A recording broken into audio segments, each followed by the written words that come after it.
Hey there, and welcome back to another Miraculous Ladybug Season 2 retrospective review, where we go through old episodes of Miraculous I never made videos on and give our thoughts. As is the usual with Season 2, we're cycling through some absolute classic episodes, and Dark Owl is no exception. Back when this one released, the ending where he almost defeats them was considered masterful. But does it still hold up? Let's see. The episode begins following Mr. Damocles as the school day ends. He ushers the last couple students out of the school, and then sneaks off to his office where it's revealed that he's seemingly developed an AI named Albert, who is essentially a mix between Jarvis, the AI that helps out Tony Stark in the MCU, and Alfred, Batman's famous butler.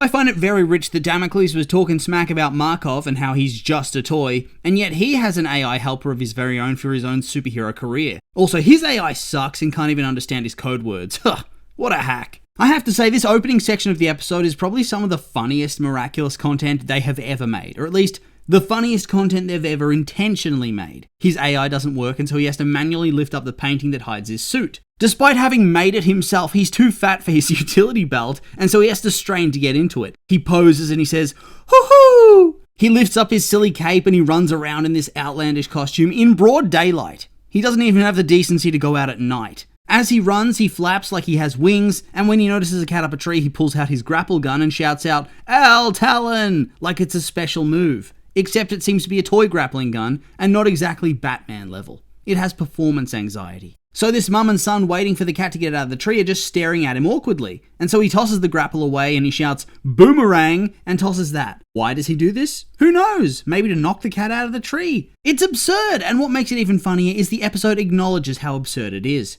The mum straight up talks down to him and asks what he was even trying to do with the boomerang, acknowledging that he's just some absurd old hack in a suit. He then tries to climb the tree, and he struggles to even do this. And then the mum's had enough and she decides to call the fire department to get the cat instead, but he manages to get up there, he gets bitten and he falls, and so does the cat. But luckily some real heroes are there to save the day in the form of Ladybug and Cat Noir, who save this little kitty and also save the owl from falling directly on his head, which probably would have killed or paralyzed him. They don't let him down straight away. Ladybug holds him there, and she tells him that this is the 5th time in a week they've rescued his ass. Cat Noir begs him to at least wear a helmet. The absurdity just grows from here as the news van rolls up and the crew charges over to interview everybody. The owl declares that he just needs a bit more practice, and he tries to pull a vanishing act by throwing dust or something from a salt shaker and runs away onto the road where he almost gets hit by a car. Good golly. This is god tier writing. It is so ridiculous and absurd and so cleverly done. Anytime you think he can't possibly get more sad and pathetic, he does. And this is what we need more of in this show. There are some real big-time loser characters that the writing should go out of its way to spotlight as such. My god, I'm sitting here absolutely baffled they could write something of this quality so early on. And yet they decided from here on, maybe it's better to just go back to such funny running gags as creepy Marinette, or various other unfunny jokes they love to pepper in there. I mean, this is honestly so good! Let's see if they can keep it up across the episode, but it really was the perfect opening.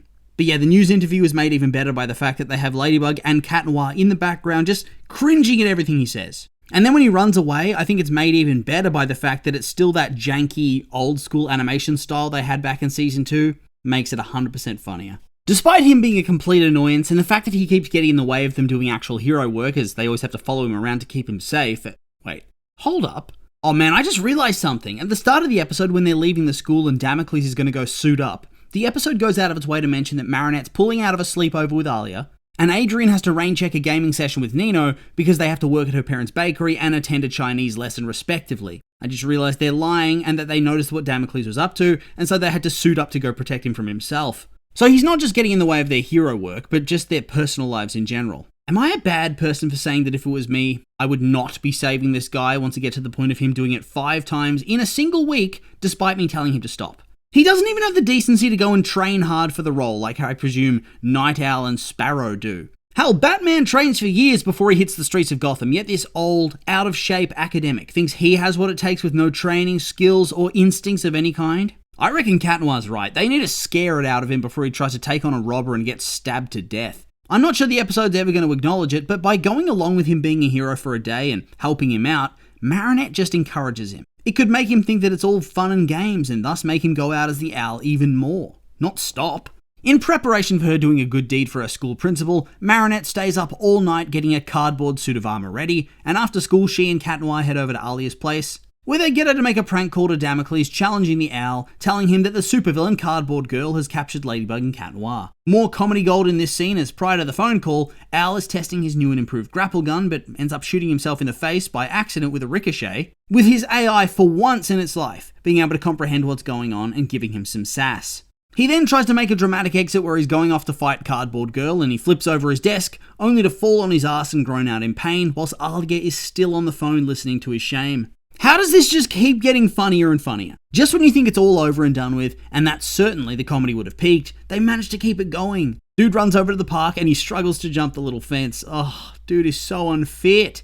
Did he even hit the gym once before he decided he was going to become a vigilante? Would it really hurt him so much to maybe run some laps of the courtyard at the school or in the park? Come on, Al. He arrives and he poses and then he fires his Owl Talon gun at Cardboard Girl, who claims to have gotten her hands on both the Miraculouses. But of course, he misses wildly because he's useless and it ricochets into a garbage truck, which drags him and causes him to crash into a bin. Not only does this happen when he thinks he's going to be the big hero, but it happens in front of a crowd of onlookers too. Pretty humiliating. Gets worse for him though, because Ladybug and Cat Noir run over to see if he's okay, and they outwardly call him Mr. Damocles, which reveals his secret identity to the world, and causes him to burst into tears. Yes, a grown man is standing there in his spandex, his owl mask, and he's crying in front of a crowd of onlookers, covered in bin juice, after humiliating himself trying to defeat what is now clearly shown to be a fake villain. How could it possibly get any worse than this? It is time to quit your job, leave Paris forever, and just try to forget this happened. The news then broadcasts who he is, and Alec, of course, has his own show where he openly mocks him and calls him a loser. Ouch. At the same time, though, given how he always rolls over for Chloe or Andre, or whoever's taken the time to manipulate or threaten him, can't really find it in myself to feel too bad for him. You think Batman's gonna get intimidated by the mayor? Some hero. Of course, this sequence of events leads to Damocles being akumatized into the Dark Owl, who desires to be the sole superhero of Paris, and so he's going to hunt down Ladybug and Cat Noir for Hawkmoth to make that dream a reality. Here, the episode instantly goes from being massively funny to being kind of dark. A huge tonal shift as the Dark Owl rigs a bus to hang from an Eiffel Tower and crash down on a little kitten within 10 minutes, unless Ladybug and Cat Noir hand over their Miraculouses.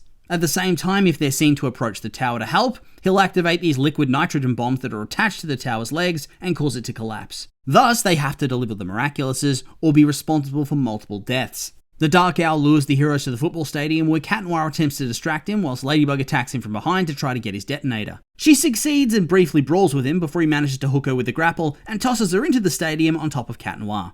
He then gets his hand on the detonator again before he tosses it on top of this metal shipping crate, and then he monologues a little before shooting out his Owl Talon and tying the two of them up. I have to say, there is no chance that this would ever have actually hit them.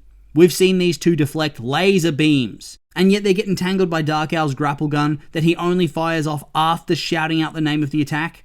Nah. They roll out of the way of his follow-up power punch, and Cat Noir uses his cataclysm to escape the rope before they all start throwing hands. Apparently this power-up from Hawkmoth has made Dark Owl as skilled and intelligent as Batman, coupled with actual super strength, agility, and endurance, so it's very clear they're not going to be able to bring him down easily. On top of that, the Lucky Charm is no help here because it's a fountain pen, not exactly the world's best weapon. Cat Noir runs over to deactivate the detonator, and what does he do? He pushes the big red button! Why? Now, I don't know about you guys, but when there's a device called a detonator, I would assume the big obvious button is in fact the detonator, the button that will detonate the explosives. If anything was going to turn it off, I would have thought it would be, I don't know, the little button on the side. I know that in the end the Cat Noir is right, but still, that design makes no sense. Ladybug joins Cat Noir on top of the shipping container, which was Dark Owl's plan all along because he gets Albert to open the hatch and trap them inside. I do have to say, I find it very funny that Dark Owl has spent so much time setting this stuff up all by himself. We know he got akumatized during the day, and that by the time he announces himself, it is nighttime. So where did he find this shipping container? One that has a special hatch. The holograms at the Eiffel Tower I can accept as being something that was on his utility belt that he set up, but a trap crate with whipped cream? Pfft, he has to have made this himself. So was Gabe just standing alone in his room waiting this whole time? The crate starts filling up with a mysterious substance that could really be anything, and so Cat Noir thinks it's a great idea to put it in his mouth. Yes. Couldn't backfire in any way, could it? Dude. This is how you end up dead. The room continues to fill up with whipped cream as the owl claims that it's too thick to swim in and too runny to float on, and so they're going to drown for sure unless they hand over their Miraculouses. Oh, and it's also revealed that the whole bus trap, that was a hologram illusion because he isn't really a villain from his point of view, so he'd never actually do something like that. I love the writing here. It's something fresh. Yes, he's still evilized by the Akuma, but it doesn't change the core of the character. It just twists him slightly. He still has his heroic heart, as shown when he holds up his side of the deal of sparing them once they hand over their Miraculouses. Also, yeah, this whole section where Marinette decides that it's time to hand over the Miraculouses and then blots out the security camera with her pen before putting them in the transfer box for Dark Owl, it's absolute cinema still. Excellent twist. This was such a classic moment back in the day where it felt like the villain had finally managed to outwit the heroes. They can often get overpowered or shocked by a superpower, but they rarely get outwitted. When they do, it always makes for a good episode. Strike Back's another classic example of this. There's this really fun and suspenseful sequence where Dark Owl sends the Miraculouses via drone to Hawkmoth, who is absolutely freaking out with excitement. Until they're revealed to have been fakes that Ladybug apparently prepared ahead of time. Bit convenient. Also, I gotta say, the part where Tiki shuts Adrian's shocked and gaping mouth for him, that gave me a good giggle. It was quite cute. They blast out of the crate using Cataclysm, and I've just realised that they were being needlessly dramatic here. They could have just closed their eyes, powered down, fed the Kwamis, and then powered up to instantly free themselves using Cataclysm, as we see Cat Noir do a second after Hawkmoth discovers the truth. Instead, they just chill there, waiting for the drone to deliver the jewels to Hawkmoth, so he can think that he's won, only to realise he's been bamboozled. It's very petty, very dramatic, and very funny. The trio begin to battle once more until Ladybug uses her lucky charm to get a comic book which gives her the information she needs about where the Akuma would be. It's in his lair. Man, imagine being Dark Owl and you're kicking such significant ass and then getting cheaped out by the most ridiculously unfair power of all time. She's literally given a cheat sheet to beat him. So off she goes and Cat Noir tries and fails to hold off Dark Owl because, of course he does. Robin's not going to solo the Joker, Cat Noir's not going to solo the villain. That's Ladybug's job. Maybe one day. And I gotta say, talk about even more bullshit holding down our Lord and Savior Dark Owl. The dude wins. He straight up wins. He grabs Ladybug, he gets one of the earrings. She's finished, she's done, she's de-transforming. Until she throws a comic at the figurine of Night Owl, which then turns the whole damn room into a Rube Goldberg machine.